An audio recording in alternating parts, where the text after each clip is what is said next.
Arratsaldeon, muy buenas tardes. Cumplida la información que han recibido en esta jornada de viernes 15 de enero, toda la información y la actualidad correspondiente a nuestros municipios. Ahora llega la información sanitaria, político-económica, deportiva. Enhorabuena al Atleti, enhorabuena a los jugadores y al nuevo entrenador Marcelino, porque ayer ganaron al Real Madrid en esta primera fase de la Supercopa. Ven, empezamos por el final, porque esto, las declaraciones, las valoraciones, lo verán al final de este espacio. Nosotros ahora comenzamos en este último día laboral de la semana, dándole las claves del día. Lógicamente tenemos que empezar, aunque sea, luego hablaremos, profundizaremos sobre ello, pero bueno, el confinamiento perimetral en Euskadi por coronavirus, con 12 municipios vascos que estrenan el cierre selectivo que prohíbe salir a otros pueblos. Durango, en Vizcaya, se incorpora a esta lista. Ya saben que Muskiz lo hizo ayer. Es una medida que afecta ahora a unos 82.000 vecinos, incluye el cierre de restaurantes, bares, se suspende de nuevo el deporte escolar y también en grupo. Otra clave, estos municipios en rojo se cierra la hostelería, la restauración, se limita la movilidad, lógicamente al pueblo, se prohíbe practicar actividades deportivas en grupo. Son medidas excepcionales, solamente se permite salir para acudir a centros sanitarios, cumplir obligaciones laborales o legales, asistir a clase, cuidar a los mayores menores o dependientes, ir al banco o volver a la residencia habitual, así como otras causas de fuerza mayor. Nos preguntaban hace un momentito vía WhatsApp, al WhatsApp de la tele, nos preguntaba Chus, que tiene a los hijos estudiando en el centro formativo de referencia en Muskiz. Ya saben que no solamente estudia allí gente de Muskiz, sino de otras localidades vizcaínas e incluso cántabras. Muchos escolares de Cantabria vienen a Muskiz. ¿Pueden ir? Sí. La respuesta es sí. Pueden acudir a clase, por lo tanto los padres podrán también ir con el coche luego a recogerles para llevarles a su domicilio habitual, porque las aulas permanecen abiertas y entran dentro de estas excepciones a la movilidad. Se puede ir a clase, puedes mandar a tus niños a clases al centro de Muskiz, aunque esté en números rojos. Eso sí, y como siempre decimos, cumpliendo con todas las medidas de seguridad, de distancia, de mascarillas y lavado de manos continuos. Otra clave, el gobierno vasco estudia adelantar el toque de queda. Entonces, cuando el río suena, agua lleva. Parece ser que el lehendakari Urkullu ya en un par de ocasiones y muy recientemente otra, ya saben que tiene una reunión también con Pedro Sánchez, pero tuvieron conversación telefónica la pasada semana, o ha sido al principio de esta semana, bueno, han tenido conversación telefónica y le ha dicho que facilite que aquí en las comunidades autónomas, en concreto en Euskadi, se puedan tomar medidas más restrictivas en este sentido. Toque de queda, que es a las 10 de la noche, podría adelantarse a las 8. Recibirán cumplida información, pero ya les vamos adelantando por dónde van las intenciones. ¿Que lo decidirán el próximo LABI? Pues sí. ¿Que lo decidirán antes? Pues si Pedro Sánchez le da el ok, entonces lo pueden decidir antes, a todo correr.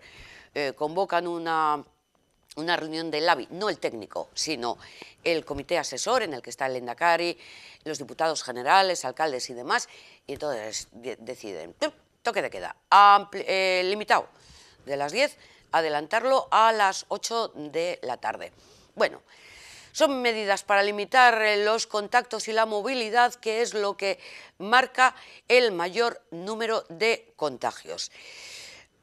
Buenas noticias. Hoy se han administrado las primeras vacunas contra la COVID-19 a los profesionales de Osakidetza.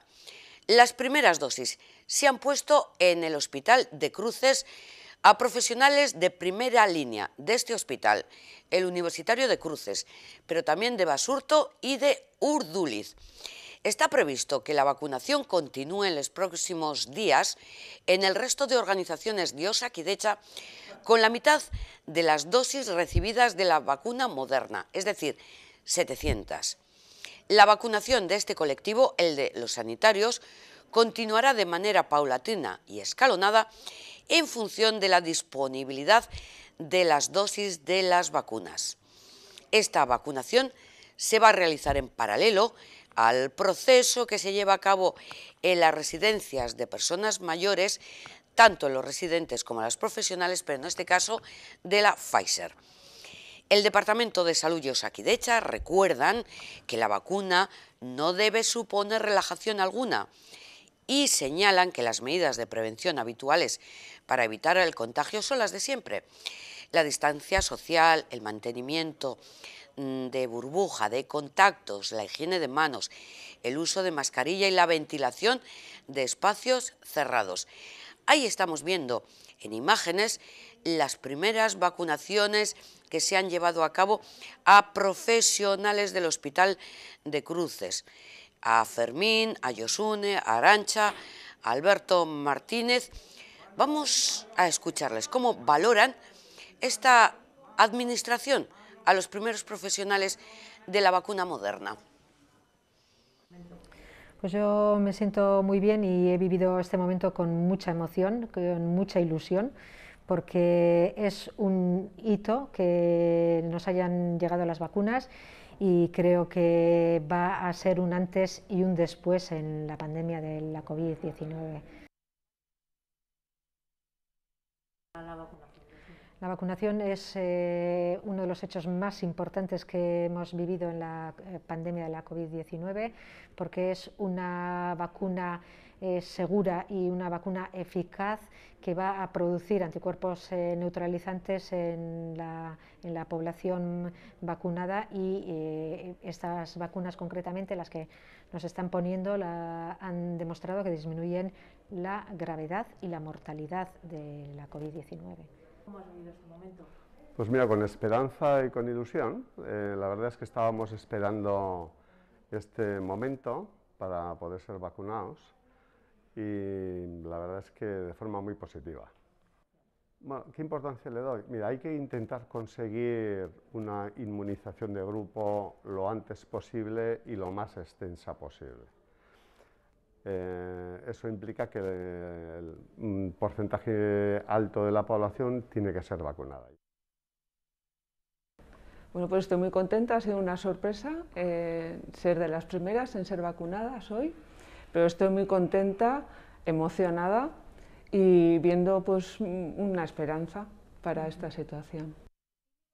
Yo creo que es la única salida que estamos viendo a esta situación. Es la oportunidad de cuidar a nuestros enfermos, de proteger a nuestros mayores, a nuestras familias y a toda la sociedad en general. Y se está viendo que es la única salida que tenemos en estos momentos. Pues me siento muy a gusto, era un momento muy esperado, lo teníamos todos, no solamente a nivel personal, es generalizado en el hospital que teníamos todos muchas ganas de la vacuna, porque todos pensamos que la vacuna es la respuesta de la ciencia al virus. La vacunación es la solución. El virus hemos visto que es capaz de generar muchos fallecimientos, importantes secuelas en un grupo de pacientes y además genera una ruina económica. El virus es el problema, la vacuna es la solución. Es la solución a nivel individual para que no enfermemos, luego es para que no seamos un vector de transmisión para nuestras familias y nuestro entorno más próximo, y luego es también para generar un entorno hospitalario para nuestros pacientes también de más seguridad. La vacuna es la solución. Bueno, ahí escuchábamos las valoraciones tras recibir el primer día de vacunación de administración de Moderna a Josune Goikoetxea, jefa de la Unidad de Enfermedades Infecciosas del Hospital de Cruces, a Fermín Lavallen, del Servicio de Medicina Intensiva, jefe también en Cruces, Arantxa Sarasola, enfermera clínica de Neumología, y Alberto Martínez, jefe del Servicio de Anestesia y Reanimación del Hospital de Cruces. Nos vamos también con otra voz, para explicar los pormenores de esta nueva vacuna que han comenzado a administrarse. Así que saludamos a Lucila Madariaga, de la Academia de Ciencias Médicas de Bilbao, Arratsalde On. Muy buenas tardes, Lucila. Hola, buenas tardes. En principio valoramos como un avance, una buena noticia, la administración de esta segunda vacuna, ¿verdad?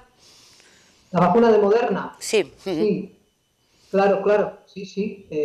Yo creo que hay que valorarla como una muy buena noticia, por supuesto, sí. Pero lo que hemos conocido y vamos conociendo también a dosis las características de esta nueva vacuna, que es más efectiva para menores de 65 años, que se puede retrasar la administración de la segunda dosis a 28 días, por ejemplo.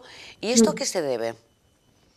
No, vamos a ver, que es más efectiva, la efectividad, o la eficacia, mejor dicho, para personas menores de 65 años, o sea, hasta los 65 años, es muy semejante, es igual prácticamente que la de Pfizer, está en un 94%. Donde es un poco menos eficaz que la de Pfizer es en los mayores de 65 años. Claro, igual lo he dicho yo al revés, efectivamente. Sí, exactamente. Entonces, por eso, bueno, pues se prefiere, ¿no? En estos momentos se prefiere utilizar la de Pfizer para los mayores y utilizar la de Moderna en personas más jóvenes.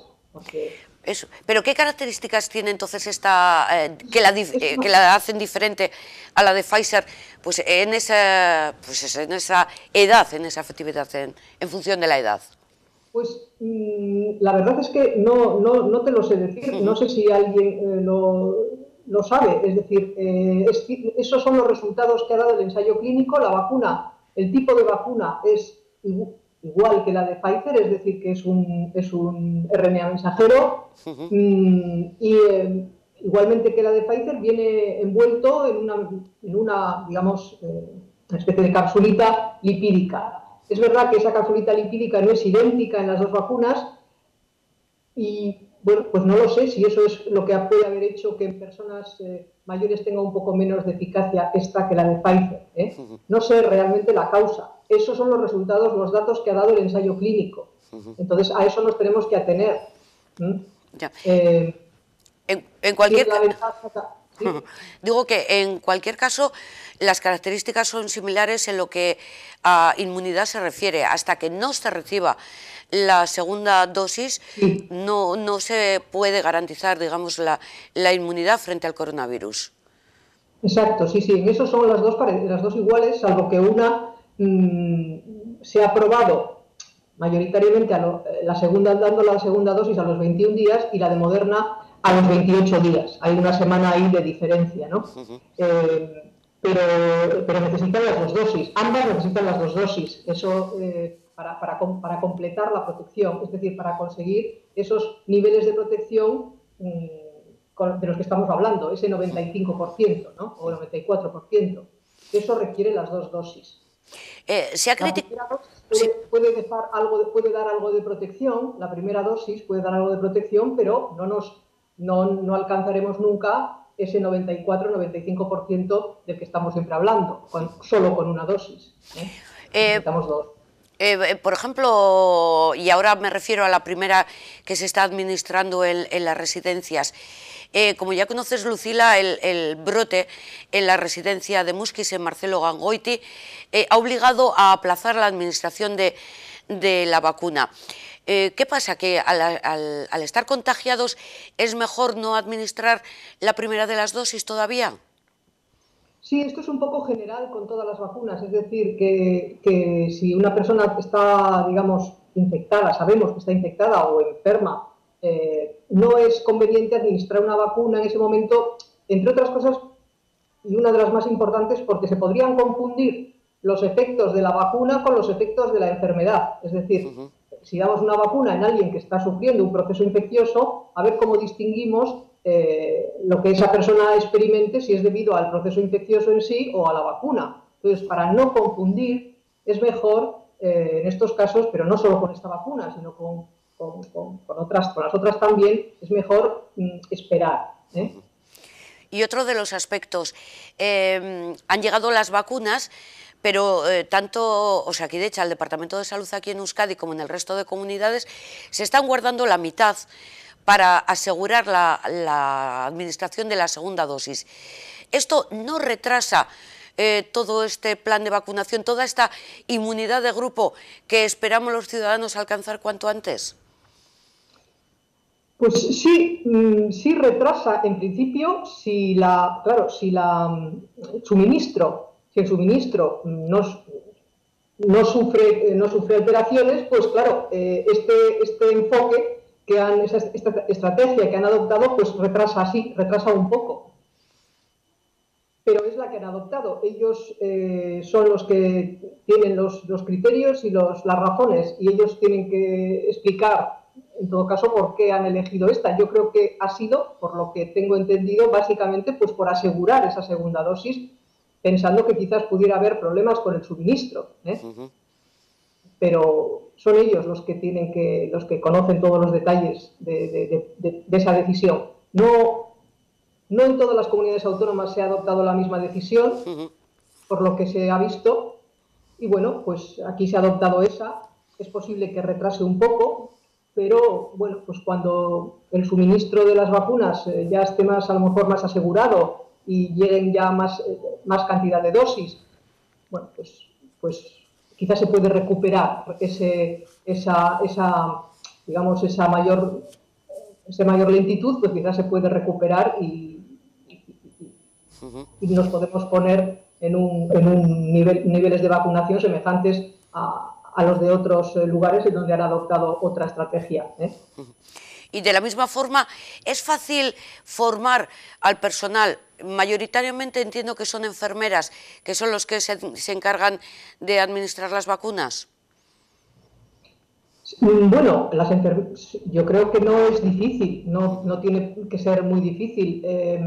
Evidentemente hay que conocer cómo se manipula la vacuna, cuáles son las condiciones de almacenamiento, los requisitos, los tiempos que puede estar la vacuna, sobre todo la Pfizer, que es más exigente en ese sentido. El tiempo que puede estar a temperatura ambiente o en nevera, todo eso lo tienen que tener muy claro, evidentemente, pero bueno, yo creo que las enfermeras están perfectamente capacitadas para que de una manera, pienso yo que bastante rápida, puedan adquirir ese conocimiento y esa praxis, ¿no? Para poner perfectamente las vacunas, sí. Cuando hablas de que la vacuna Pfizer es más exigente, te refieres al mantenimiento a menos 70 grados, pero sin embargo dicen que Moderna es más sensible al transporte también. Puede ser, no lo sé, eso no lo conozco, no lo sé, puede ser. Pero sí, la de Pfizer es lo que has comentado, o sea, al menos 70 grados, y luego una vez que se empiezan a manejar y a sacar de esos menos 70, pues hay todas unas condiciones y unos requisitos para que la vacuna no pierda el vial, ¿no? Los viales no pierdan eficacia, no pierdan antígeno, por decirlo así. ¿De cualquiera de las dos vacunas, de cada vial, se saca el mismo número de dosis? Pues mira, esa es otra cosa que tampoco sé exactamente. Sé que de la de Pfizer en principio se sacan 5, pero de la de Moderna no sé exactamente cuántas dosis se sacan del vial. Es que no lo sé. Intentamos buscar diferencias entre una y otra, pero bueno, con la que nos quedamos es esa, con la de una mayor eficacia. El número de dosis que se sacan del vial quizás no es una diferencia de las más importantes. La temperatura de conservación sí que es una diferencia importante, y luego pues otra diferencia es lo que hemos comentado, el tiempo, bueno, eso porque te marca, ¿no? Te marca el momento de la segunda dosis simplemente, y hay que respetarlo, y que son las 2 semanas o las 3 semanas, ¿no? entre dosis. Y lo que hemos dicho de esa pequeña menor eficacia en el grupo de mayores para la de Moderna. Por lo demás, hasta ahora son vacunas que tienen un perfil muy parecido, por lo que hasta ahora conocemos. Y de cara a hacer frente a esta nueva cepa que viene de Reino Unido o otras nuevas mutaciones que puedan llegar, ¿habría que esperar a una tercera, cuarta o quinta vacuna, o estas se supone que van a ser efectivas? Bueno, estas de momento, de momento me refiero con las variantes que han ido apareciendo y con las que se han ido probando, son efectivas. Ahora, no sabemos si aparece dentro de una semana, un mes o 15 días otra variante nueva, pues hay que comprobar que la eficacia sigue manteniéndose. Eso hay que ir comprobándolo. También es verdad que estas vacunas tienen este tipo de vacuna tiene unas ciertas ventajas, tanto una como otra, pues porque digamos que si apareciera una variante nueva con una diferencia importante que hiciera que las vacunas que tenemos perdieran eficacia, se podría modificar el antígeno, vamos a decir, ese RNA mensajero, se podría modificar de una forma bastante rápida para adaptarse a la nueva variante. Entonces es una tecnología, digamos, de producción de vacunas que tiene esta ventaja. Porque como es un producto que se fabrica, se sintetiza en el laboratorio, se produce en un laboratorio, pues no es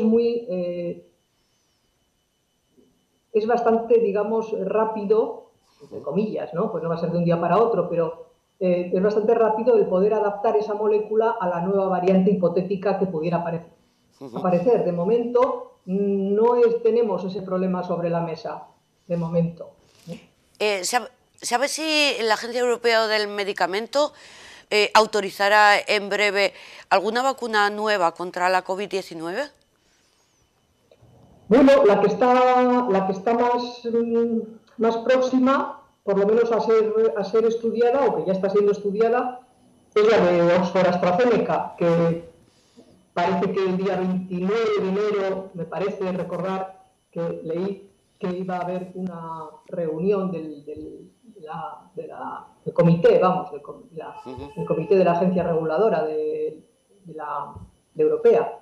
Entonces, pues es posible que en esa fecha den una autorización para la de Oxford AstraZeneca.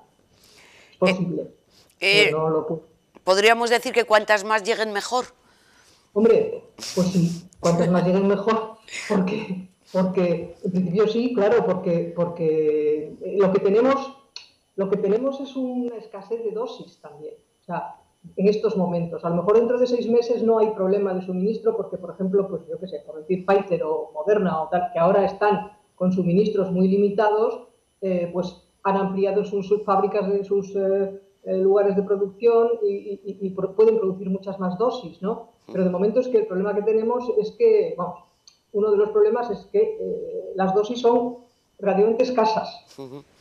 Entonces, pues, claro, más vacunas autorizadas nos abre la puerta a tener más dosis disponibles de diferentes vacunas, pero más dosis disponibles.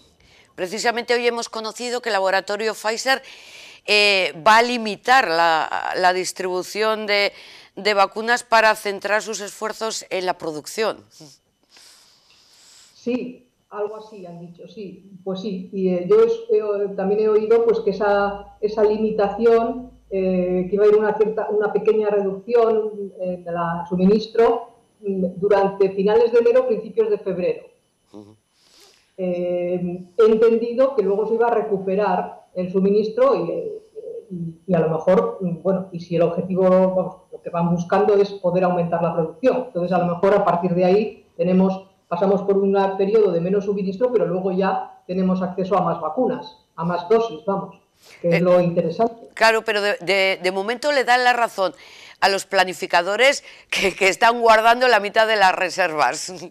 Cierto, sí, podría verse así, sí, podría verse así, que les da razón en que, bueno, en que han sido en esa precaución, ¿no? De decir, bueno, vamos a asegurar que los que han recibido la primera dosis reciban la segunda, aunque sean menos personas que hayan iniciado el proceso de la vacunación. Podría ser controvertida la cosa, pero es una opción y, bueno, como te decía antes, o sea, eso es la estrategia que se ha adoptado y con razones de peso, evidentemente. A lo mejor hay otras personas que pueden opinar otras cosas, pero en todo caso Son ellos, o sea, es Osakidetza y los que toman estas decisiones son los que se responsabilizan de ellas, y lo demás son opiniones de gente fuera que no van a ninguna parte. Lo que pasa que es el deseo que tenemos los ciudadanos, que entraremos en los últimos grupos de vacunación, de poder recibirla, porque damos por hecho ya que el 95% de la gente quiere vacunarse.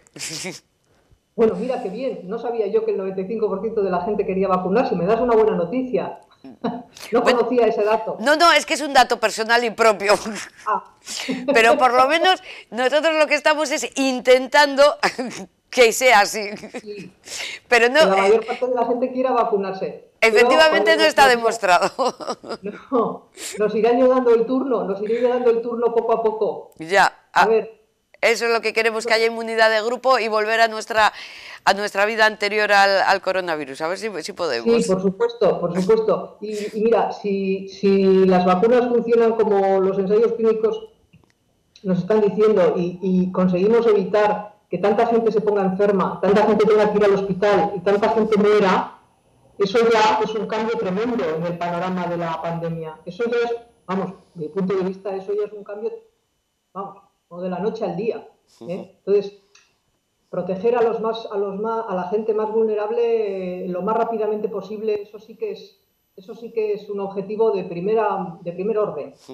Y luego, bueno, por supuesto, todo el resto de la población, y buscar esa inmunidad de grupo. A ver cómo la conseguimos, cuándo, y veremos. Pero proteger a la mayor cantidad de personas vulnerables, ¿no? Que son las que realmente pues sufren los estragos que causa esta infección. Efectivamente, ese es el deseo que tenemos todos. Lucila, muchísimas gracias por esta ampliación de estas 2 vacunas que tenemos aquí hoy en día, que esperemos que dentro de poco sea ampliable a 3, a esta AstraZeneca, ¿verdad? AstraZeneca, Oxford, sí, AstraZeneca. Esperemos que los resultados sean buenos, y que se pueda aprobar la vacuna, y que tengamos una tercera vacuna sobre la mesa. Y luego es posible que vayan viniendo otras, pero ya tardarán un poco más. Bueno, poquito a poco paciencia, que hemos pasado lo peor. Un beso muy fuerte, Lucila, disfruta de este fin de semana, y el lunes, bueno, pues otra vez de nuevo aquí a seguir trabajando, ¿verdad? Bien, adiós, buenas tardes. Buenas tardes, muchísimas gracias. Como siempre, toda la información actualizada, la Academia de Ciencias Médicas de Bilbao, con la doctora Lucila Madariaga. Hablaba de las personas más vulnerables, que son a las que más hay que cuidar, y estas personas vulnerables se encuentran en las residencias, que, como ya saben, están recibiendo desde el pasado 27 de diciembre, aunque fuera de una forma anecdótica, ya las vacunas, la primera de ellas la Pfizer. A las diferentes residencias están llegando ya las dosis. Hoy mismo han llegado a la residencia municipal de Guecho, donde se ha administrado la vacuna Pfizer a las personas que allí están en este centro residencial. Poco a poco se van cumpliendo, por lo tanto, las pautas y el programa previsto. Vemos ahí la vacunación en la residencia de Guecho.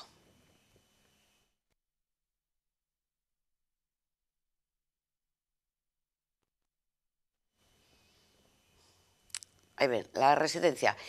Y el coordinador de emergencias del Ministerio de Sanidad, Fernando Simón, ha hecho alusión también en las últimas horas a las vacunas, pidiendo, bueno, pues que agilizar el tema de las vacunas. De momento decían que Euskadi es la comunidad autónoma, luego les busco el dato, la comunidad autónoma donde más está retrasando todo este proceso de vacunación de la Pfizer, el del colectivo más vulnerable, el de las personas de las residencias y trabajadores de Osakidetza en estos centros residenciales. Como les decimos, Fernando Simón pedía acelerar el proceso de vacunación.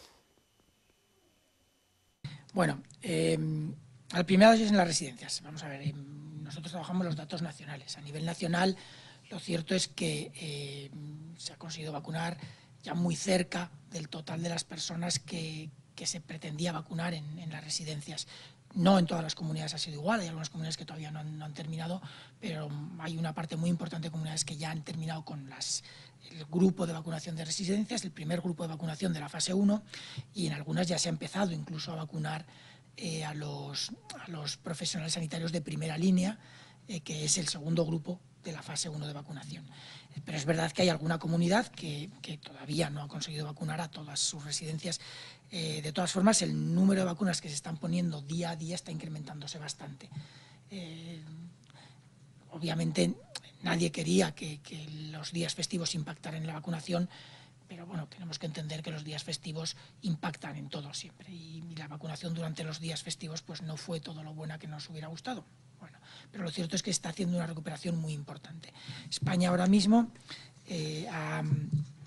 ha administrado ya 676.000 dosis, que en principio la gran mayoría, porque ya digo que algunas comunidades han empezado ya a vacunar al segundo grupo, la gran mayoría se han administrado en residencias, a los residentes y a sus trabajadores,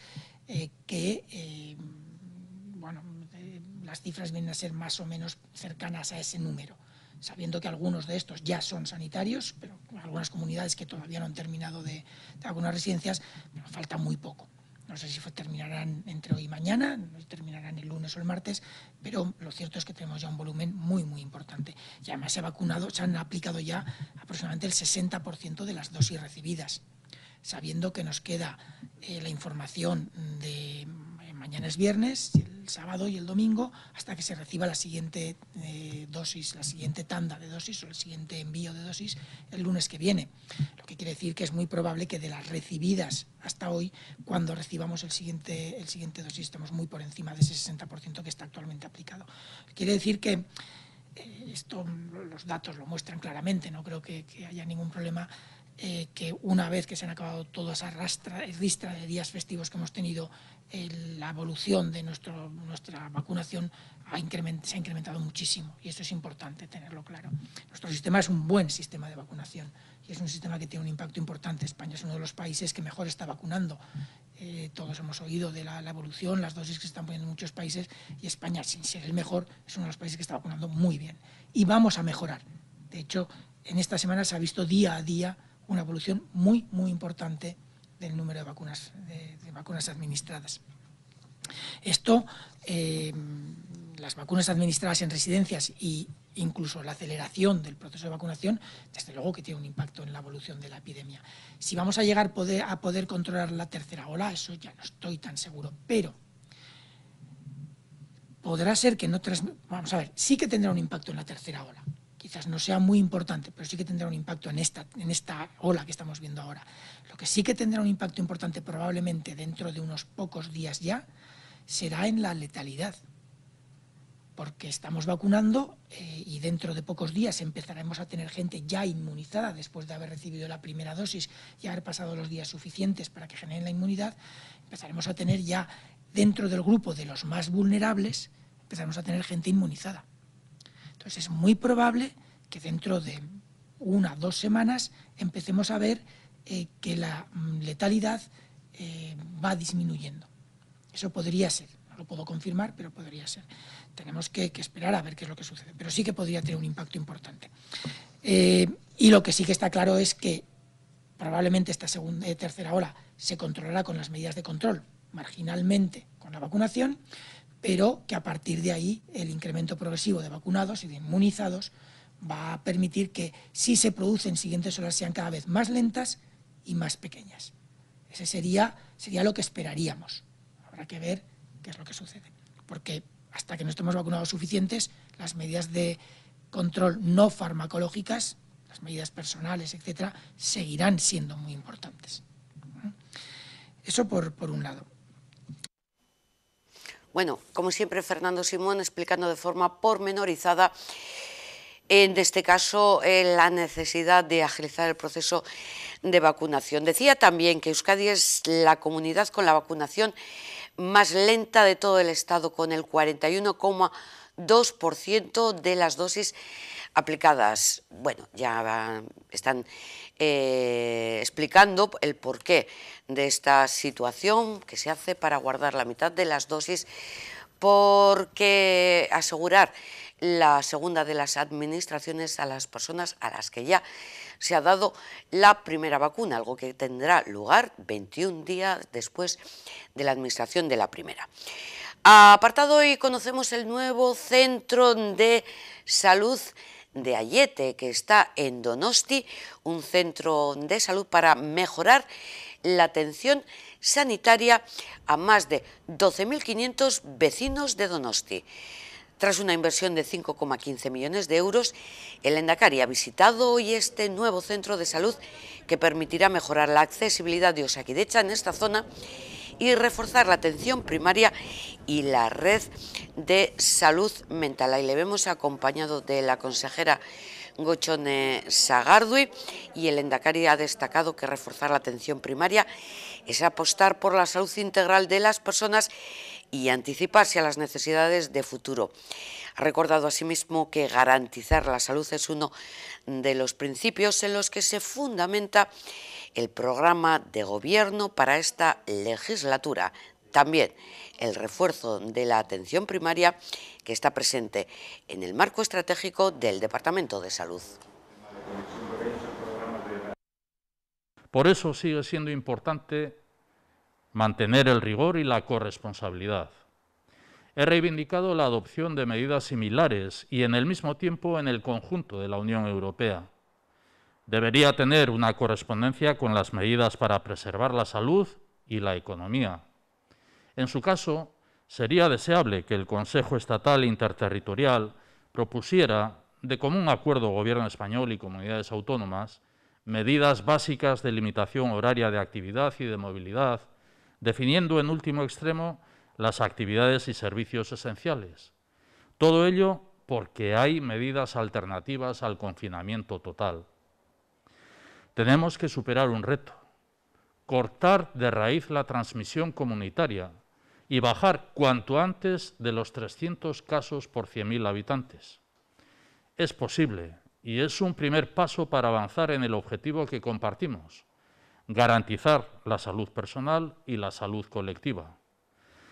Para estar relativamente bien, la sociedad vasca deberíamos hacer un esfuerzo corresponsable todavía mayor en emergencia sanitaria por bajar lo antes posible a los 60 casos. Esta es una crisis global, sin fronteras, y compartimos el mismo deseo y objetivo.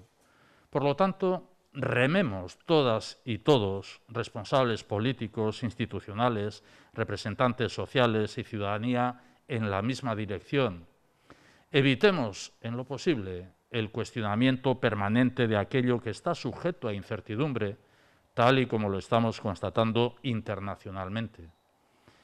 El deseo y objetivo es controlar la pandemia, en nuestro caso con medidas lo más equilibradas, proporcionadas y eficaces posible. El objetivo es también garantizar la vacunación eficaz de la sociedad. Las estrategias pueden ser distintas, porque nadie tiene una varita mágica, pero el fin es el mismo. No convirtamos ahora la estrategia de vacunación en una carrera que lleve a ninguna parte. En Euskadi contamos con nuestro Plan Vasco de Vacunación. Así lo dije ya hace un mes. Un plan sometido al criterio del Consejo Vasco de Vacunación, lo mismo que sucede con los planes de vacunación contra la gripe. Estoy convencido de que todos llegaremos al mismo destino y al mismo tiempo. No confundamos a la sociedad con debates estériles. Enfrentamos el mismo virus y compartimos el mismo deseo y objetivo. Rememos todas y todos en la misma dirección. Mi compromiso, nuestro compromiso, es actuar con prudencia y humildad, así como con planificación, al servicio de la salud pública de todas y todos. Hacemos una pausa en lo que a información sanitaria y de restricciones se refiere, porque es viernes, un momentito para la cultura. Unos minutos en el que vamos a conocer un nuevo libro editado por Planeta, que se titula Invierte en ti, y su escritora, la autora Natalia de Santiago, se encuentra con nosotros. Arratsaldeon, Natalia, muy buenas tardes. Hola, buenas tardes, ¿qué tal? Encantada. Lo mismo que vamos a decirte, ingeniera de formación, financiera por vocación, y escritora de este manual de autoayuda económica. Pues sí, se puede ver así, ¿por qué no? Es un manual para ayudarnos a todos a solucionar esos problemas a los que nos enfrentamos los ciudadanos de a pie todos los días y que muchas veces parece que no sabemos dónde encontrar respuesta a estas preguntas. Pues para eso lo hemos escrito, sí. El libro Invierte en ti pretende ayudarnos a organizar nuestras finanzas o nuestra economía para una vida mejor y hacerlo en 11 pasos. Es tu primer libro, pero no la primera vez que haces consejos económicos, ¿no? Porque habitualmente lo haces en la revista Elle, ¿no? Sí, escribo habitualmente en la revista Elle y también hago divulgación en redes sobre temas financieros y económicos que preocupan a todo el mundo. Y luego al surgir la pandemia y ver todas las dudas que tenía la gente y cuánta necesidad había de información, pues me pareció buena idea escribir el libro para poner mi granito de arena. A mí lo que me gusta, y es que yo me incluyo en el grupo de ciudadanos torpes económicamente hablando, que llevan muy mal sus finanzas, que no se entera de lo que pone en la mitad de las facturas. Sí, vamos, yo hablo de la electricidad, por ejemplo, ahora que está tan de moda. Pero me gusta que das la información económica y también toques de humor, digamos, para que lo podamos entender mejor. Claro, es que a veces parece que la información financiera es un poco como la letra de los médicos, que la hacen para que no la entendamos. Y realmente no es necesario. Yo creo que todo se puede explicar con un lenguaje llano y luego con un poquito de humor para que entre más suave, claro. Y siguiendo con este apartado de humor, Natalia, lo que me gusta es cuando comparas el matrimonio con el banco. Pues sí, porque al fin y al cabo es una relación que a veces dura más que muchos matrimonios, con lo cual hay que pensarse muy bien con qué banco se casa uno y hay que elegir un banco que nos vaya bien, no hay que quedarse con el primero que se pasa por delante. Hay que, como con los novios, buscar, comparar y si encuentra uno mejor, pues se cambia. Y si tenemos dos con los que trabajamos o con los que estamos, por utilizar otro tipo de lenguaje, mejor que mejor aún, ¿no? Pues hombre, sí, con esto un poquito de infidelidad nunca está de más, porque cada banco tiene una especialidad y luego así no nos casamos demasiado con ninguno si siempre tenemos otras opciones abiertas. Vamos con alguna de las 11 claves o digamos 11 capítulos en los que divides tu libro Invierte en ti. El primero, dime en qué gastas y te diré quién eres. Pues sí, porque la verdad es que nos engañamos muchísimo con esto, todo el mundo, pero si yo no gasto nada, si tal... Y luego la verdad es que cuando sumas, pues te das cuenta de verdad dónde se va el dinero. Y esto es necesario y a veces salen muchas sorpresas, desde duplicados, gente que está pagando más de un seguro del hogar sin saberlo, hasta muchos pocos que suman mucho y no nos habíamos dado cuenta. Y luego gastos que directamente se pueden evitar, como suscripciones que no utilizas, ese gimnasio al que nunca has ido, comisiones a lo mejor exageradas que estás pagando y con una llamada te las podrías quitar. Hay mucho de donde cortar y además no siempre hay que empezar a cortar por lo que más nos gusta. No es como las dietas, que lo primero que hay que quitarse es el chocolate y los helados. Aquí se puede empezar por lo que menos nos gusta. ¿Aconsejas que llevemos un blog, por ejemplo, un cuaderno, con toda la economía diaria, con todo lo que gastamos? Bueno, a ver, yo no creo que haya que ir por la vida con un bloc en el bolsillo para apuntar cada café, no. Esto, además, hoy en día, con lo adelantados que están los bancos y la cantidad de información que nos dan, con mirarlo una vez a la semana, una vez al mes es suficiente y algunos bancos nos la clasifican directamente ellos y nos hacen el trabajo sucio. O sea, que cada uno, como le guste, el que sea de bloc, el que sea de tabla Excel, el que sea de app del móvil, de app del móvil. Lo importante es saber en qué se nos va el dinero. Antes de seguir con el segundo capítulo, ¿es un libro que lo has escrito pensando en la mujer o también en la mujer y el hombre? No, en principio es un libro sin sexo, digamos. Está pensado para todo el mundo, para la gente normal, con problemas normales y tal. Lo que pasa es que, bueno, está escrito por una mujer y tengo 5 hijas. Y bueno, pues de alguna manera es raro porque la mayoría de los libros sobre finanzas y tal están escritos por hombres, entonces igual sí que a lo mejor tiene un lenguaje que habitualmente no se encuentra en este tipo de libros, pero es un libro para todos los públicos. Quiero aprovechar ya lo que has dicho, 5 hijas, una perra y un marido. Le tenéis marginado, ¿no? Bueno, no, lo cuidamos muy bien, pobrecito. Lo tenemos bien cuidado porque como se nos escape ya no pasamos. Seguro que no. Averigua cuánto vales. Este sí que es el segundo capítulo. ¿Valgo más por lo que tengo o por lo que debo? Pues al final es la combinación. Lo que vales es lo que tienes menos lo que debes. Y esto es un poco la foto porque solemos asociar el ser rico con gastar mucho, viajar mucho y tal, y eso es solo la mitad de la foto. Porque ser rico no es poder gastar hoy, es poder gastar también en un futuro, ¿no? Tener un estilo de vida y poder mantenerlo. Y para eso tenemos que saber cuánto valemos, porque eso nos da una idea de cuánto tiempo podríamos mantener nuestro estilo de vida sin trabajar. Y lo importante es que ese valor neto, aunque al principio sea pequeño, vaya subiendo. Es decir, que cada vez tengamos más y debamos menos para que el día que nos vayamos a jubilar, pues tengamos lo suficiente para realmente vivir una edad dorada y no una jubilación de apreturas económicas, claro. Aquí sí que te pido, Natalia, que me ayudes. Ahorra como un rico. ¿Cómo ahorran los ricos? Pues los ricos ahorran queriendo. Es decir, normalmente los ciudadanos de a pie creemos que el ahorro es lo que queda en la cuenta final de mes. Y eso es un error. Ahorrar hay que proponérselo, hay que decidir una cantidad, cada uno la que pueda. Una vez que sabes dónde se te va el dinero, puedes ponerte un objetivo y es importante que sea realista. Es decir, yo puedo ahorrar 10 euros al mes, 20, 100, los que sean. Proponértelo y hacerlo a principio de mes, no esperar a final de mes a ver si de verdad te han quedado esos 100 euros ahí en la cuenta, no. A principio de mes, en cuanto te llega el sueldo, esos 100 euros fuera de la cuenta, una transferencia en automático a la cuenta de ahorro o a donde sea, o bueno, meterlos en la hucha, me da lo mismo. Pero hay que ahorrar queriendo, proactivamente, con un propósito firme y saber para lo que estás ahorrando. Pero de ese ahorrar, pensando en la jubilación o ahorrar para gastármelo luego más adelante en otra cosa más cara, por ejemplo. Pues hay que ahorrar para todo un poco, pero por orden. O sea, lo primero que hay que tener es el colchón de emergencia, que son esos 3 meses mínimo de sueldo o 6 meses, sería lo ideal, de dinero por si acaso. Ese dinero hay que tenerlo siempre en la cuenta, eso lo hemos visto ahora con el coronavirus, ha quedado muy claro, que es fundamental para cuando vienen cosas imprevistas como esto, que no lo sabíamos nadie, nos ha pillado a todos por sorpresa.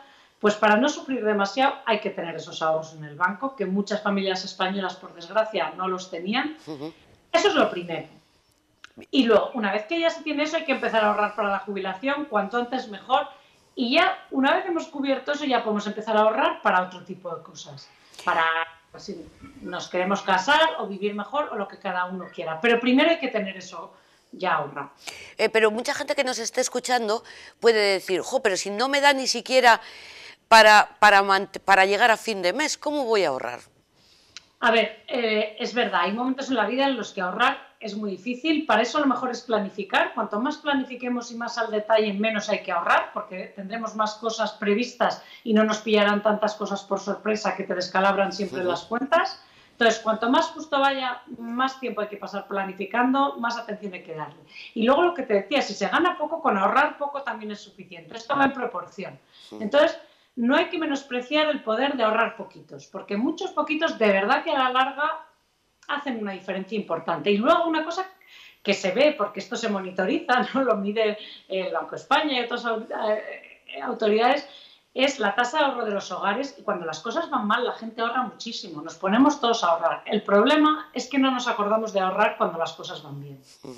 Entonces, hay que tenerlo presente. Exacto. ¿Tener deudas es malo? Pues no, no necesariamente. Aquí hay que distinguir en qué tipo de deudas. Yo lo clasifico como deuda venenosa y la deuda sana. Hay deuda que es muy sana porque te ayuda a crecer. Entonces, toda la deuda que te ayuda a crecer, ya sea, por ejemplo, mejorando tus ingresos, como pueda ser montar un negocio o formarte para poder tener un trabajo mejor, esa deuda es buena. O la deuda que te ayuda a aumentar tu patrimonio y lo que tienes, como comprarte una casa, etcétera. Esa deuda es sana siempre y cuando no te endeudes por encima de tus posibilidades. La deuda que no es buena, la venenosa, es la que te endeudas para cosas que no te ayudan a crecer. Esa deuda lo único que hace es que te salgan más caras las cosas que te compras, porque además se suelen pagar unos intereses enormes en estos créditos rápidos y tal. Entonces esa es la deuda que hay que intentar evitar por todos los medios. Y luego siempre, no endeudarse por encima de nuestras posibilidades, eso es fundamental también. Te voy a decir que hay una palabra que hemos conocido durante este confinamiento, durante la epidemia, que es la de resiliencia. Y una palabra pues que utilizan los psicólogos habitualmente, pero no el común de los mortales, y ahora nos ha llegado ya. Y tú lo utilizas, la resiliencia financiera. Exacto. Es que la resiliencia financiera es lo que nos va a ayudar a nosotros a absorber un bache económico y recuperarnos lo más rápido posible y con menos consecuencias a largo plazo, que es de lo que se trata. Los baches no los podemos evitar, malos momentos vamos a pasar todos en la vida, eso no podemos evitar. Lo que hay que intentar es que nos pille preparados para que nos podamos recuperar rápido y sin consecuencias a largo plazo. El problema de esto es que la resiliencia hay que trabajarla cuando las cosas van bien. Una vez que ya tenemos la crisis encima es más difícil. Entonces, por eso nos tenemos que acordar durante las épocas buenas de mejorar nuestra resiliencia. Y mejorar nuestra resiliencia es tener ese colchón del que hemos hablado, saber cuántos gastos te puedes quitar tú de un día para otro, que es lo que yo le llamo medir tu capacidad de reacción, es decir, qué porcentaje de tus gastos tú te puedes quitar de un día para otro sin dolor. Porque es fundamental, cuando las cosas van mal, reaccionar muy rápido, porque entonces puedes aguantar mucho más tiempo. Yo me he casado con el banco, el matrimonio es el banco. ¿Y Hacienda quién es entonces? Uy, Hacienda es la princesa prometida. Yo tengo Hacienda siempre en el pensamiento. Es decir, porque la verdad es que si hay una cosa que está clara es que Hacienda no se va a olvidar de ti, nos pese lo que nos pese. Entonces yo creo, parece que todos los años nos pilla por sorpresa. Anda, la declaración, bueno, pues sí, ya sabemos que va a venir, ¿no? Entonces hay que intentar tener siempre la Hacienda presente y también conocer muy bien la fiscalidad de los productos que contratamos. Porque, por ejemplo, en los productos de ahorro a largo plazo, los planes de pensiones, los seguros de ahorro y tal, la fiscalidad puede marcar la diferencia. Entonces hay que preguntar, hay que saber cuál es la fiscalidad de los productos que contratas y te la tienen que explicar. Y además, yo en esto, yo llamo al señor de Hacienda, yo consulto muchísimo. Lo que no te puede preguntar, se puede llamar a Hacienda y decir, tengo una duda, ¿qué pasa con esto? Y te contestan. ¿Se puede? Se pueden hacer consultas, sí, sí. Me quedo con una frase tuya. No dejes para mañana lo que puedas ahorrar hoy. Un poco al hilo de lo que estábamos comentando antes, ¿verdad? Eso es fundamental, sí. Eso y que el ahorro no es lo que queda en la cuenta final de mes. Eso también hay que tatuárselo a fuego. ¿Llevas la economía de tus hijas a rajatabla o les dejas que se organicen ellas, económicamente hablando?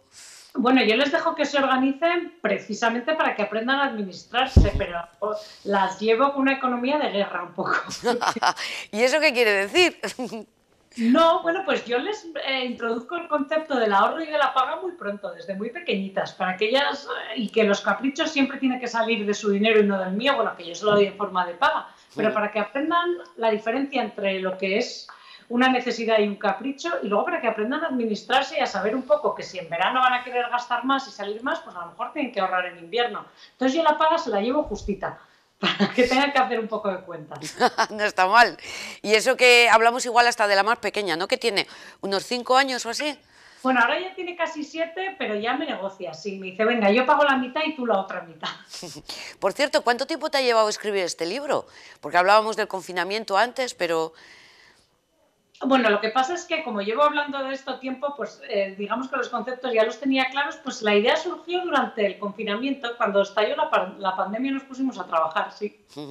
Porque hablas de impacto económico desde el punto de vista de cómo le afecta al cambio climático, pero igual el impacto económico hoy en día está más relacionado con el coronavirus. Bueno, a corto plazo, ahora mismo, desde luego, el coronavirus ha borrado del mapa todas las otras cosas que nos preocupaban. Lo que pasa es que esas cosas no es que se hayan solucionado, siguen estando ahí. Entonces, por desgracia, nos tendremos que ocupar de ellas. En cuanto tengamos esto controlado, habrá que pensar en otras cosas como el cambio climático y otros problemas de la economía que ya veníamos arrastrando. A través de las redes sociales y bueno, estos mismos consejos que das a través de la revista, ¿recibes comunicación, feedback con tus lectores? ¿Qué te comentan? Sí, la verdad es que sí, es muy buena forma de tener un pulso de lo que le preocupa a la gente, ¿no? Entonces recibes muchas preguntas o consultas o gente que te hace comentarios y, por ejemplo, en España pues la vivienda siempre es un tema estrella, ¿no? Eso preocupa siempre mucho. Y luego la verdad es que con el coronavirus lo de la previsión y la resiliencia, que antes no le interesaba a nadie, ha despertado también mucho interés. Es verdad que no te he preguntado, ¿qué es mejor, comprar o alquilar? Pues depende. Y eso es lo importante, saber que depende, que no siempre es mejor comprar que alquilar, que es lo que hemos creído durante muchos años. Alquilar no es tener el dinero y la vivienda no es siempre la mejor inversión tampoco. Entonces, lo importante es comprarte una casa que te puedas permitir, y que te la puedes permitir significa que no valga más que 5 veces tu sueldo, que la hipoteca no sea más de 1/3 de tu sueldo neto, que puedas pagar la entrada a tocateja, nada de hipotecarse por el 120% del valor, que ya sabemos que eso ha traído muchos disgustos, y luego acabar de pagarla antes de jubilarte.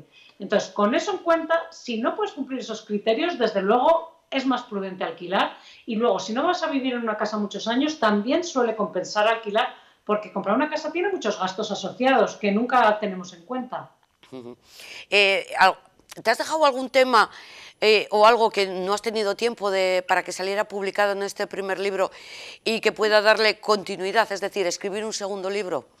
Hombre, desde luego hay mucho tema y sobre todo, por ejemplo, hay mucho interés también para la gente que es autónomo o freelancers y tal. La verdad es que ese es otro melón completamente aparte, porque bueno, tiene una economía muy distinta y además tiene menos coberturas sociales, etcétera.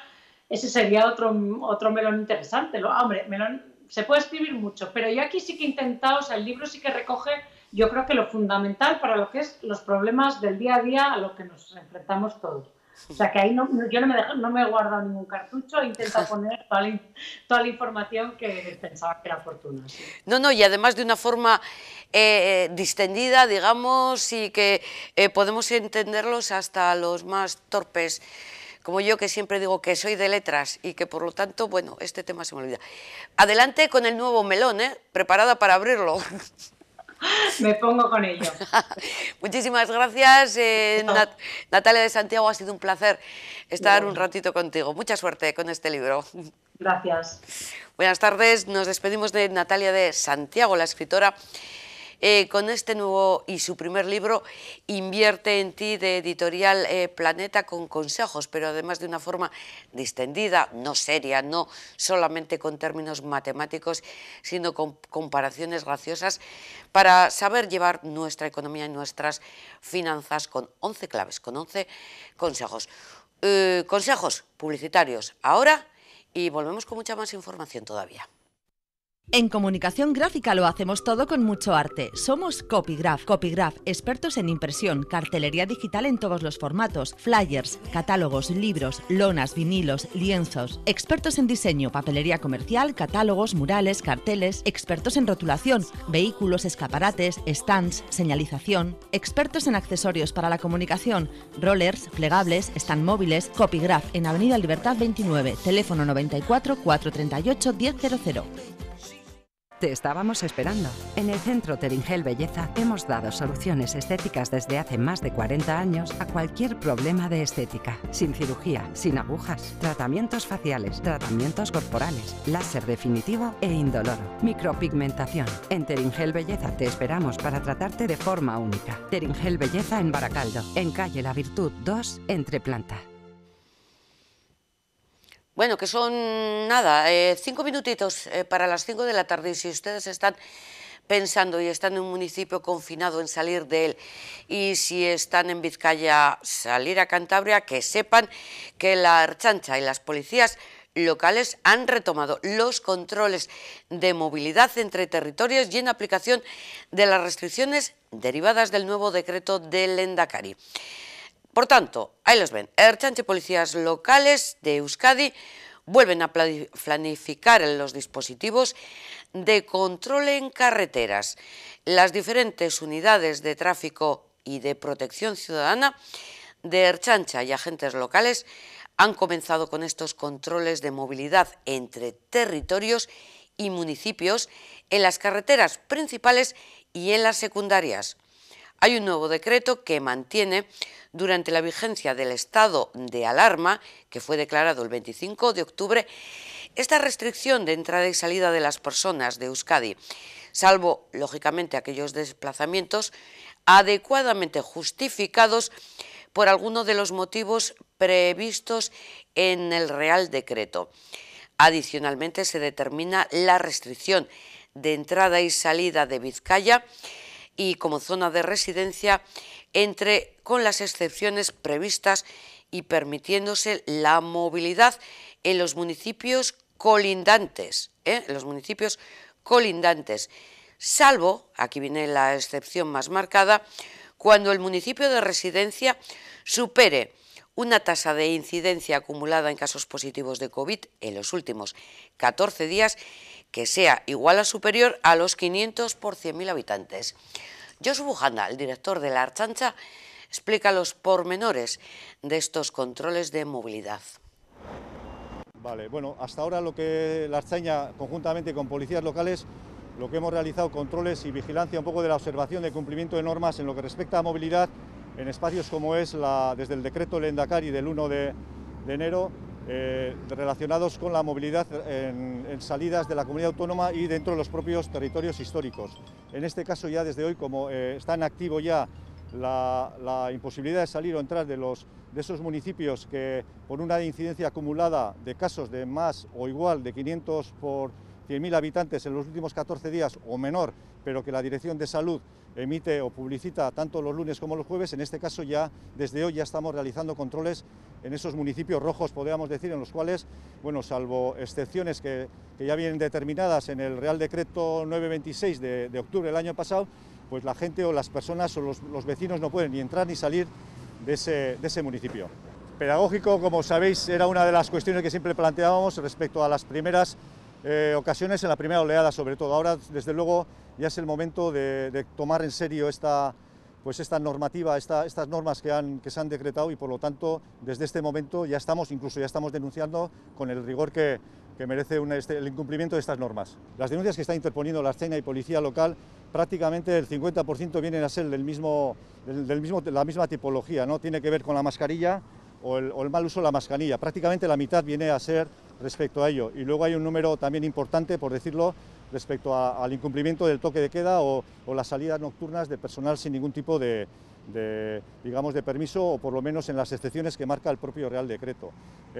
Las denuncias siguen en aumento, en el sentido de que tanto Policía Local y la Ertzaintza como los controles, y a partir de ahora más, los vamos a hacer con el rigor que venimos haciendo hasta ahora, pero de alguna manera incorporando a esos municipios que hablamos, en los cuales está prohibido el salir o entrar de esos municipios, salvo las excepciones que marcaba. Pues bueno, es el número que estamos realizando en este momento. Esto es lo que se refiere a los controles de movilidad que va a realizar la Ertzaintza. Intentamos responder algunas de las dudas que todavía tienen algunos ciudadanos que se encuentran viviendo que su lugar de residencia ha pasado a nivel rojo y por lo tanto no pueden moverse de su localidad.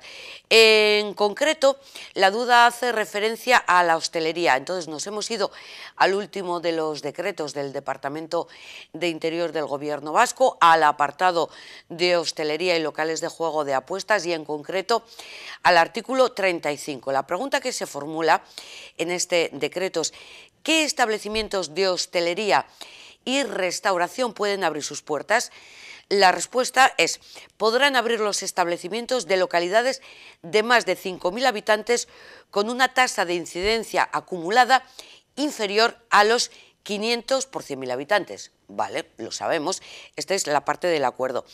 Pero en este mismo artículo 35 y en el último párrafo, que lo ven ahí, dice: en todo caso, en aquellos municipios en los que la tasa de incidencia acumulada en 14 días supera los 500 casos, es decir, que está en nivel rojo, se pueden preparar pedidos para recoger en el local, siempre con cita previa hasta las 9 de la noche o para llevar a su domicilio, en este caso, hasta las 10 de la noche. Y esto lo explico. Este es el artículo 35. Lo que quiere decir es que si usted vive en un municipio de los que ahora conoceremos que son los que están en número rojo, hola, eso es, vamos a hablar directamente con la gente que está en el sofá en su casa y nosotros que estamos aquí en la tele. Gracias. Lo que queremos decir es que si vive en un municipio de los que están en el nivel rojo, no quiere decir que el bar esté cerrado a cal y canto, sino que no se permite entrar, pero que podemos pedir comida para llevar. Por lo tanto, vamos y le decimos, Loren, prepárame una tortilla que me llevo a casa. Ya está. Y entonces, prepara la tortilla, nosotros acudimos y nos la llevamos. ¿Queda claro? Pues esto es la pregunta que nos formulaba Luis, y otra de las preguntas que nos formulaba hacía referencia a qué establecimientos de hostelería, no, este es el artículo 35, no, nos vamos al artículo 40, que dice, ¿se pueden recoger y repartir pedidos de comida en los establecimientos de hostelería? Artículo 40, la respuesta es sí. La entrega de pedidos con cita previa en el propio establecimiento podrá realizarse hasta las 9 de la noche, debiendo estar cerrado para cualquier otro servicio al público.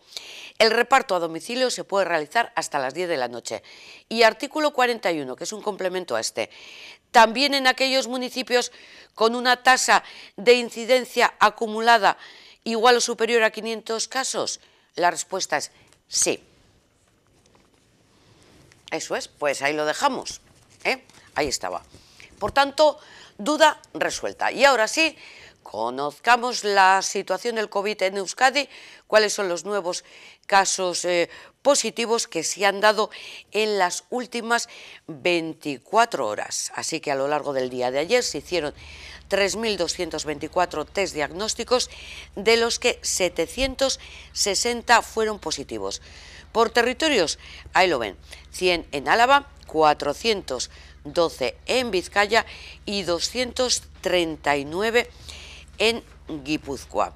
Sobre la situación de los hospitales, en el día de ayer, 50 personas ingresaron por COVID en planta, y en las UCIs hay acumuladas, hay en la actualidad, no acumuladas, hay en la actualidad 84 personas con COVID.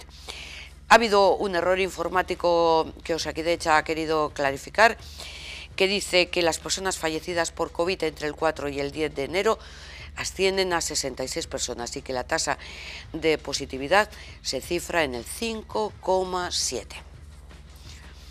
Nos vamos ahora a conocer la situación en nuestros municipios y las que están en nivel rojo en Vizcaya.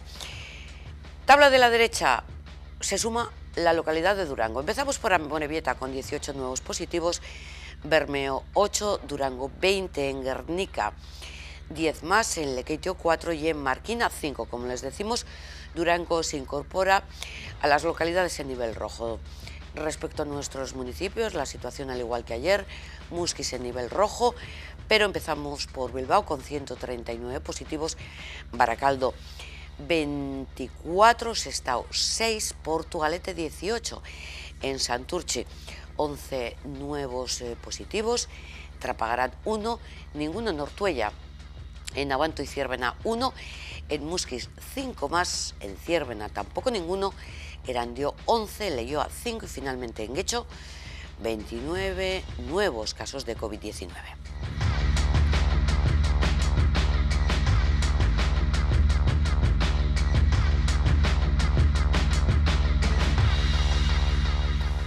A la espera de que el Departamento de Educación empiece a actualizar también los datos de contagio y de aulas cerradas, nos remitimos a la información de Diputación respecto a la red de centros residenciales, es decir, a nuestras residencias. Son 154 las residencias.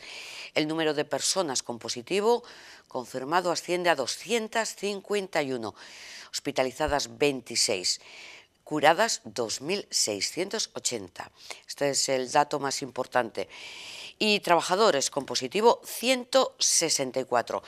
Son 13 las residencias afectadas. Tenemos en primer lugar a Marcelo Gangoiti de Muskiz con 84, Trullondo de Zamudio 55, este era el segundo de los brotes que se han detectado esta semana, Anay Cantero de Bilbao 15, en Arrigorriaga 14, en Dima 13, en Domingo Iturrate de Guecho 12, en la Casa de la Misericordia de Bilbao asciende a 12, Centro Asistencial Gallarta Ifas 11, Cáser de Archanda sube a 11, recuerdo que hace 2 días en la última actualización eran 3 los casos, ahora ya ascienden a 11, Nindauchu Gorena 7, Txurdina Gabarri de Bilbao 7, Bilbosar de Bilbao 5 y Artibay de Ondarroa 5. En Virgineche son 86 las personas que han sido trasladadas a este centro, y UMBE, el otro centro de carácter sociosanitario, acoge a 25 personas. En las últimas horas han fallecido 4 personas usuarias de residencias y se han curado 32. Estos son los datos que tenemos actualizados de las últimas 24 horas a nivel del Estado. Sanidad ha comunicado 35.878 contagios en las últimas 24 horas a nivel de todo el Estado, en lo que ha definido como una velocidad de transmisión disparada. ¿Cómo no? De hecho, Galicia, Castilla y León ya empiezan a pedir a sus ciudadanos que se queden en casa, que se confinen en casa. Los datos en Alemania son de 1.113 fallecidos al día, superando los 2 millones de positivos. Esto en Alemania. Cambiamos de asunto, un poquito de economía para los siguientes minutos. Ya saben que el ERTE se prorroga hasta el 31 de mayo en las mismas condiciones, en principio, que se mantenía la actualidad. La actual prórroga finalizaba el 31 de enero, parece que ya está aprobada la prórroga hasta el 31 de mayo para los mismos sectores. Queda algún fleco que todavía tendrán que dilucidar gobierno, empresarios y sindicatos. Hoy el consejero de Comercio, de Consumo y de Turismo, Javier Hurtado, ha hablado de los ERTE y ha pedido a las administraciones y agentes correspondientes que se apliquen para sacarlo adelante por la solución que esto supone para los trabajadores. Y además lo dije en la mesa interterritorial en el que estaban todas las comunidades y estaba la ministra, y una de mis intervenciones lo que dije fue exactamente eso, que no podíamos dejar estos acuerdos para el último momento, que había que dar certidumbre al sector, y así lo he reivindicado, tanto públicamente en el Parlamento como directamente a la ministra, y se lo digo a usted. Yo creo que es importante que esos acuerdos se hagan cuanto antes, y creo que es una mala noticia que se levante la de la mesa, y creo que hay que hacer un llamamiento a que ese acuerdo llegue cuanto antes para dar certidumbre a un sector que lo está pasando muy mal. Pero también hay que valorar el esfuerzo que se está haciendo, que es mucho dinero en los ERTE, y creo que son necesarios, y en ese sentido, pues insistir entre todas las administraciones, la Unión Europea, Gobierno de España, Gobierno vasco, diputaciones, ayuntamientos, todos tenemos que poner el máximo empeño para que la situación se revierta, pero siendo conscientes que ninguna administración por sí sola, ningún gobierno por sí solo, puede paliar las consecuencias de una pandemia mundial que está afectando a muchos sectores. Bajo mi responsabilidad está el turismo, el comercio y el consumo, pero la afectación es en todos los departamentos: la educación, la salud, la cultura, el deporte. Bueno, pues ese es nuestro trabajo y seguiremos en ese empeño. El consejero no solamente ha hecho un llamamiento a las administraciones para llegar a un acuerdo cuanto antes, sobre todo antes de que finalice esta prórroga, antes de llegar al 31 de enero, para que todo esté claro y atado. También va a emplazar a las haciendas vascas para que pongan en marcha medidas como las ya acordadas por el Gobierno de España y de Navarra para aplicar deducciones fiscales que favorezcan la negociación de los alquileres. Habla, lógicamente, de los alquileres de los comercios, de establecimientos comerciales y de hostelería. Sí, tanto el Gobierno de España ha hecho una deducción para, en los casos que hay una negociación, pues esa bajada de la negociación se pueda beneficiar en la siguiente declaración para los meses de enero, febrero y marzo. Navarra también acaba de tomar una medida similar, y yo espero que las diputaciones forales tengan una coordinación y puedan buscar algún tipo de ayuda o de incentivo para esa negociación. Y yo se lo he dicho, lo digo públicamente hoy, pero lo he dicho en mesas interinstitucionales, lo he dicho en el Parlamento. El Departamento está abierto a colaborar y a trabajar en ese mapa de alquileres para ver qué realidad tenemos, porque no tenemos la misma realidad que otras comunidades, como Cataluña o Madrid, en la que hay sobre todo fondos de inversión y grandes tenedores. Aquí son pequeños propietarios, a los cuales también hay que proteger, pero sí que creo que en muchas circunstancias pues esos alquileres en esta situación pues tendrían que llevar una negociación. Y una de las medidas que se han implementado, como ya he dicho, en territorio común y en Navarra, es el tema de esas deducciones fiscales a aquellos que acometan una reducción de la renta a través de la negociación, que creemos que es lo más positivo. Efectivamente, porque esta es una de las peticiones que hacen pública los hosteleros, los responsables, los dueños de comercios, también de establecimientos turísticos. No tienen ingresos, pero tienen que seguir pagando los alquileres y los impuestos correspondientes. Así que estaremos pendientes de saber si esta medida o esta petición surte efecto. Y de este consejero nos vamos a la consejera Idoia Mendia, la consejera de Empleo y de Economía, que ha anunciado este viernes el inicio del proceso de transformación y mejora de Lanbide, que va a suponer cambios en toda su estructura y funcionamiento para conseguir, ha dicho, la plena eficacia de un servicio público que facilite la creación de un empleo de calidad. Tenemos claro el modelo y la dirección que debemos seguir y hoy damos el primer paso. Cambiar la estructura organizativa de Lanbide y mejorar la coordinación y la comunicación de toda la red de Lanbide. Es el primer paso que nos va a permitir acertar en la ejecución de todas las políticas que nos reclaman los agentes sociales y políticos en el campo del empleo. Que sean eficaces para las 129.000 personas que buscan trabajo y no lo encuentran, las 53.000 que buscan un trabajo distinto y las que necesitan un apoyo directo y una orientación adecuada para los retos a los que se enfrentan nuestras empresas en Euskadi. Esos programas los hemos incorporado ya a los presupuestos generales de la comunidad autónoma y, junto con la puesta a punto de Lanbide, debe servirnos para contar con un servicio público preparado para responder al reto de transformación al que ya se está enfrentando. Es la vicelehendakari, además, consejera de Empleo, Idoia Mendia. Junto a ella estaba Gloria Mújica, que es la nueva directora de Lanbide. Entre sus objetivos está mejorar la relación con los ciudadanos, conseguir una relación más directa, una comunicación más directa. Lo explica ella misma. Establecería como dos niveles para la relación con las empresas, que es importante para conocer y poder hacer un encaje adecuado. Por un lado, tenemos como objetivo trabajar con todos los sectores y con los clústeres para conocer y hacer un perfilado adecuado que también luego se ajuste al perfilado que tenemos que hacer con los demandantes de empleo. Pero, por otro lado, teniendo luego esa información, también es nuestra intención bajar y descender más a lo que es la pequeña empresa, con ese conocimiento para que también las personas orientadoras y prospectoras puedan ir a las empresas y conocer esa realidad más concreta. Por tanto, estableceríamos como dos niveles que los dos son necesarios y hay que abordarlos. Bueno, tampoco nos engañamos y ni engañamos a nadie si decimos que Lanbide ha funcionado muy mal. Por lo tanto, a poquitos que se haga por cambiar, pues se tiene que notar.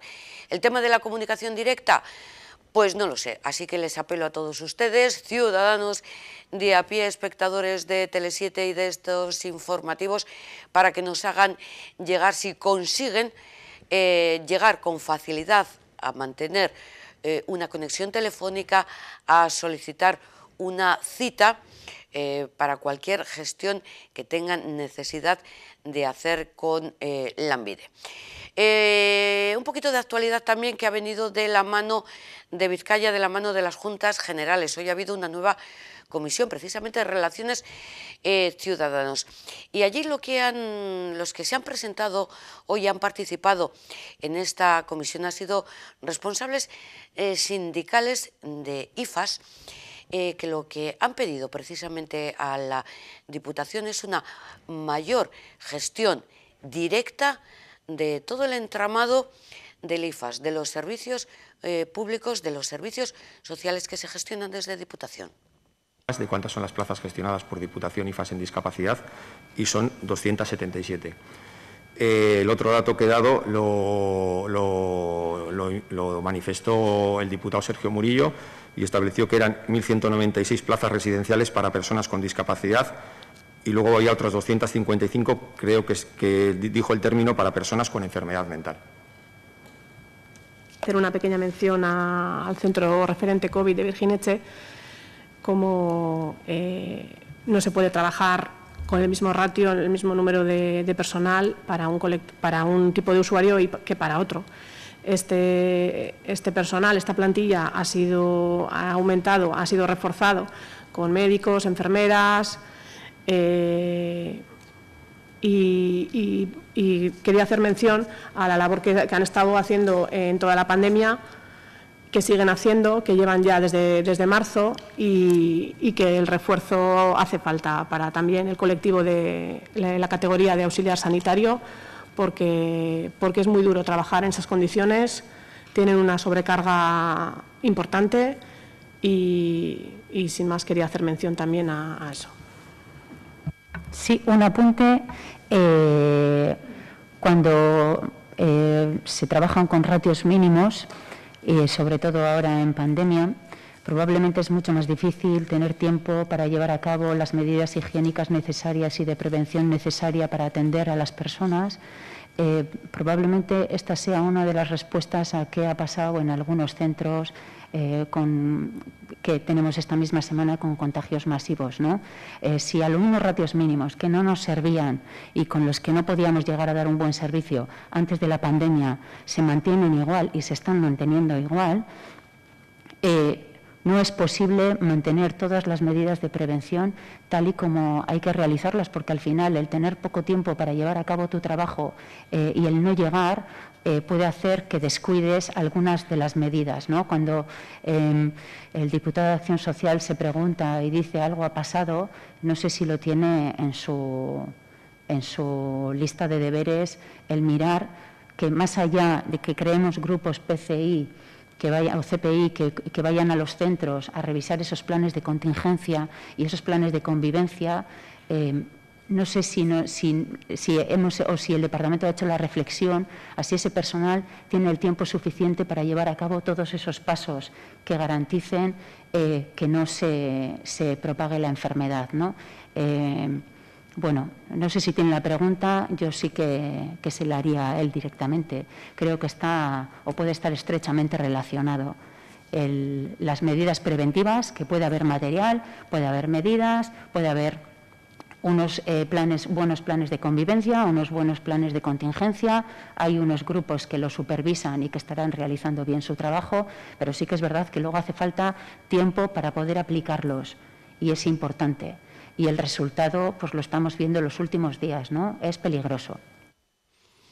Bueno, pues lo que nosotros les vamos a acercar a continuación es una importante noticia económica, que hoy ha salido del puerto de Bilbao, Nacelles, de aerogeneradores del primer parque eólico de Repsol, Ibereólica, en Chile.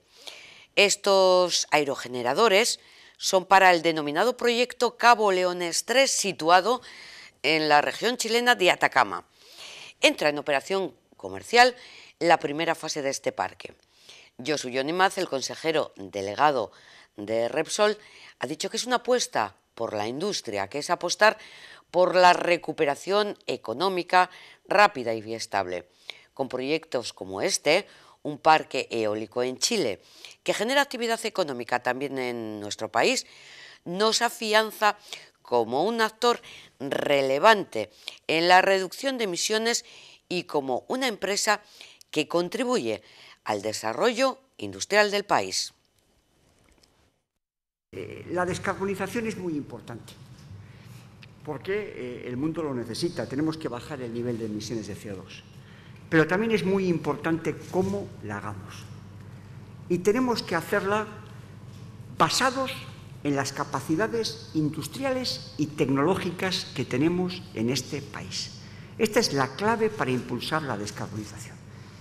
Y hoy esto que estamos viendo es un proyecto claro, es un proyecto internacional, es un proyecto dirigido a fomentar la energía renovable y es un proyecto basado y traccionando de la industria local, que es el objetivo que estamos buscando, además, a través de este tipo de proyectos. Pensar en lo global, descarbonizar el planeta, pero a su vez apalancarnos en lo local, en las capacidades industriales y tecnológicas que tenemos y que tienen que contribuir a este objetivo. Josu Yonimaz nos ha copiado, sí, porque nosotros siempre decimos lo local y lo global. unidos. Bueno, este es el objetivo también de Tele7, lo global y lo local. Con ustedes, con vosotros, y aquí estamos, que haya comunicación directa. Qué bonito. Bonito también el resultado del partido Supercopa ayer, Real Madrid 1, Athletic 2. Escuchamos las valoraciones de este postpartido del autor de los 2 goles, de Raúl García, y también veamos lo contento que se mostraba el nuevo entrenador Marcelino con sus declaraciones. Nosotros les dejamos, volvemos el lunes, disfruten del fin de semana, pero ojo, pórtense muy bien, que el lunes pasamos lista, queremos verlos a todos aquí, que yo les veo por la pantalla que entro en sus hogares. Un beso, agur.